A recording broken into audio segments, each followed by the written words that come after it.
Pemirsa, usai kenaikan harga BBM non-subsidi, antrian panjang ditemukan di SPBU Pondokopi, Jakarta Timur. Sejumlah pelanggan bahkan terkejut karena tidak mengetahui informasi mengenai kenaikan harga Pertamax. Ratusan pengendara antri di pengisian BBM Pertalite sebagai dampak dari kenaikan harga BBM jenis Pertamax. Untuk mengurai antrian, pihak SPBU membuka 3 jalur pengisian BBM. Sebagian pengendara motor yang hendak mengisi Pertamax mengaku terkejut dan mengeluh karena baru mengetahui kenaikan harga. Untuk menghemat pengeluaran, mereka mengaku terpaksa beralih ke BBM jenis Pertalite.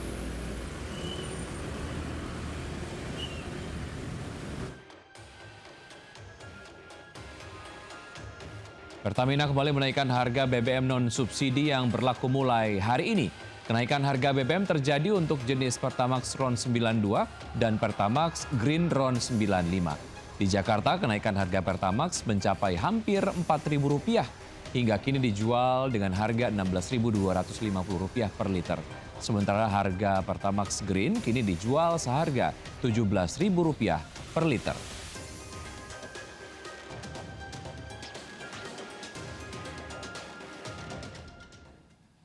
Iya, harga Pertamax RON 92 naik hampir Rp4.000 per liter dan kita akan bergabung dengan Amrina Rida di SPBU Menteng, Jakarta Pusat. Selamat siang Rida, apakah banyak pengguna Pertamax yang beralih antri BBM Pertalite di SPBU tempat Anda melaporkan saat ini? Iya, Wiki dan juga pemirsa, benar sekali bahwa per 10 Juni 2026 ini memang dari pihak Pertamina Patraniaga resmi menaikkan harga BBM non-subsidi, yakni Pertamax RON 92 dan juga Pertamax Green RON 95. Dan kalau kami pantau di tempat kami melaporkan saat ini, yakni di salah satu SPBU yang berlokasi di area Menteng, Jakarta Pusat, ini nampaknya kenaikan harga Pertamax hampir Rp4.000 ini belum terlalu menimbulkan adanya perubahan antrian yang cukup signifikan. Karena kalau Wiki lihat saat ini, visual yang kami tampilkan ini adalah visual antrian dari kendaraan terutama sepeda motor yang akan mengisi Pertamax. Ini kita masih melihat bahwa kendaraan-kendaraan ataupun juga pengemudi yang menggunakan sepeda motor yang antri untuk mengisi Pertamax ini masih cukup banyak, bahkan mengular hingga ke belakang. Meskipun kalau kita baca juga di sejumlah media sosial, Wiki, lalu juga perbincangan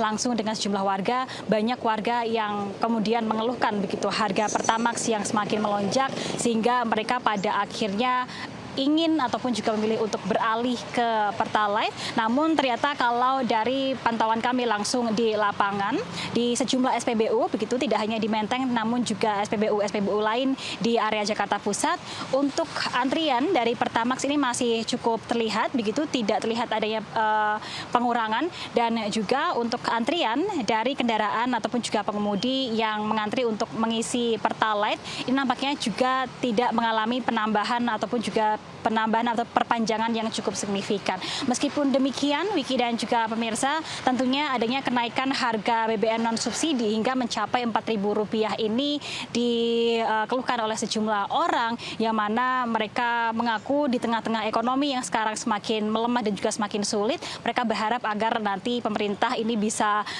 menimbang-nimbang kembali sehingga nantinya untuk harga BBM non-subsidi ini bisa disesuaikan sehingga bisa mempermudah mereka dalam menjalani kehidupan sehari-hari. Sementara demikian, kembali ke Anda, Wiki.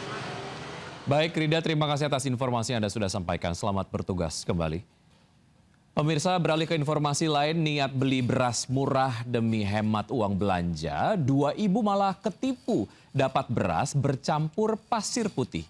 Betapa keterlaluan, dari 1 karung berkapasitas 30 kg, kandungan beras asli hanya sekitar 1 kg saja. Jadi bahan pelajaran lah, jadi bahan pelajaran tentang wadah kita. Betapa terkejutnya Jamilah, seorang ibu pedagang nasi kuning warga Gudang Kuning Sampit, Kota Waringin Timur, saat membuka karung beras yang baru dibelinya dari seorang pria tidak dikenal. Bukan isi beras, karung ternyata berisi pasir putih. Dari 30 kg isi karung, beras asli hanya sekitar 1 kg, berada di bagian paling atas karung. Tidak hanya Jamilah, satu ibu warga lain bernama Jumah juga tertipu hal yang sama. Keduanya mengaku tergiur harga beras lebih murah demi menghemat uang belanja, tapi tak disangka malah rugi Rp400.000. 30 jadinya, 31 jadinya, jadi 400 nya jadi kami gitu. Ada beras memang, tapi cuma 1 kilo aja, di atas itu aja, di atas asiram. Peristiwa ini menjadi pengingat kita semua agar selalu waspada dan teliti saat membeli apapun agar terhindar dari penipuan. Dari Kota Waringin Timur, Kalimantan Tengah, Norman Syah, iNews melaporkan. Pemirsa, ratusan warga di Kabupaten Cilacap, Jawa Tengah rela berdesak-desakan demi mendapatkan bantuan pangan gratis dari pemerintah. Selama berjam-jam, warga antri untuk mendapatkan 20 kg beras dan 4 liter minyak goreng. Suasana aula Balai Desa Kunci Sidareja, Kabupaten Cilacap, Jawa Tengah penuh sesak oleh ratusan warga. Mereka berharap mendapatkan bantuan bahan pangan gratis dari pemerintah. Pembagian bahan pangan gratis ini merupakan program bantuan cadangan pangan pemerintah atau CPP yang disalurkan melalui Perum Bulog. Warga yang terdaftar rela berdesakan demi mendapatkan 20 kg beras dan 4 liter minyak goreng. Warga yang sebagian besar ibu-ibu dan lansia ini bahkan harus berdiri antre selama berjam-jam. Proses pembagian bahan pangan gratis berlangsung lama karena petugas harus mencocokkan data diri penerima satu persatu. Bantuan pangan pemerintah diharapkan warga di tengah-tengah melonjaknya harga bahan pokok. Di pasar tradisional Kabupaten Kulon Progo, Yogyakarta salah satunya. Harga minyak goreng subsidi minyak kita kini dijual Rp21.000. Harga ini jauh dijual di atas harga eceran tertinggi yang telah ditetapkan. Kenaikan harga diduga akibat pembatasan jumlah pembelian minyak kita oleh pedagang sehingga akhirnya memicu kelangkaan persediaan. Dari Cilacap dan Yogyakarta, Heri Susanto, Budi Utomo, iNews melaporkan. Pemirsa, Raffi Ahmad buka suara usai namanya terseret dalam kasus dugaan suap impor barang di Ditjen Bea Cukai. Sementara KPK menyebut barang titipan Raffi Ahmad bukanlah penyelundupan.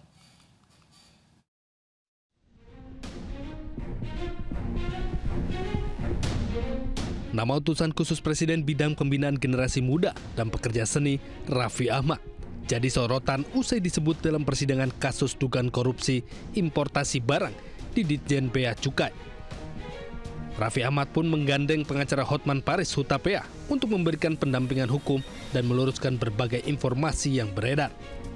Sementara itu, Komisi Pemberantasan Korupsi menyebut nama Raffi muncul di persidangan karena diduga pernah menitip barang elektronik ke pihak Blu-ray Cargo. Namun KPK belum mengembangkan hal tersebut dalam penyidikan perkara Bea Cukai tersebut. Nama Raffi Ahmad mencuat dalam persidangan di Pengadilan Tipikor. Jaksa KPK menggali keterangan sejumlah saksi terkait aktivitas pengiriman barang dari Amerika Serikat ke Indonesia melalui jaringan Blu-ray Cargo. Dari Jakarta, tim liputan iNews melaporkan. Eksekusi ratusan rumah dinas TNI di Lenteng Agung, Jakarta Selatan diwarnai tangisan dan penolakan oleh penghuni. Selain histeris, salah seorang warga juga kesurupan ketika didatangi oleh personil TNI Angkatan Darat.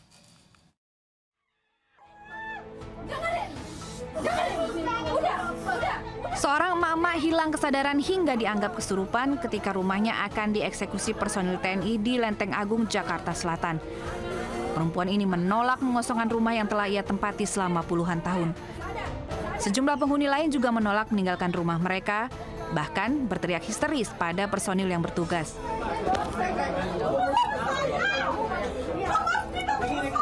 Pihak TNI menyatakan sebelum penggusuran mereka telah melakukan sosialisasi kepada warga agar segera meninggalkan lahan milik Denzi Handak TNI AD yang mereka tempati itu.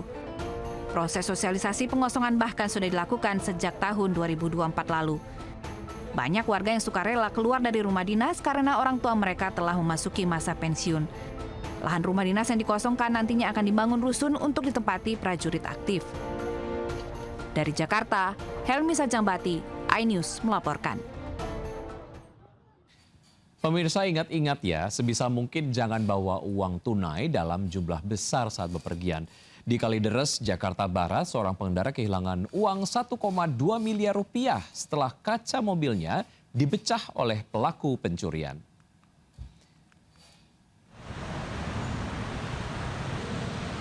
Mobil minibus ini dibobol pelaku pencurian di Jalan Taman Surya, Kalideres, Jakarta Barat. Pelaku berjumlah 2 orang memecahkan kaca mobil dan mengambil tas berisi uang tunai 1,2 miliar rupiah di dalam mobil. Kasus pencurian berawal saat ban mobil korban kempes di perjalanan. Korban menepi dan membawa ban ke tambal ban. Saat itulah mobil yang ditinggalkan menjadi sasaran pencurian pecah kaca. Pelaku telah melaporkan peristiwa ini ke kepolisian.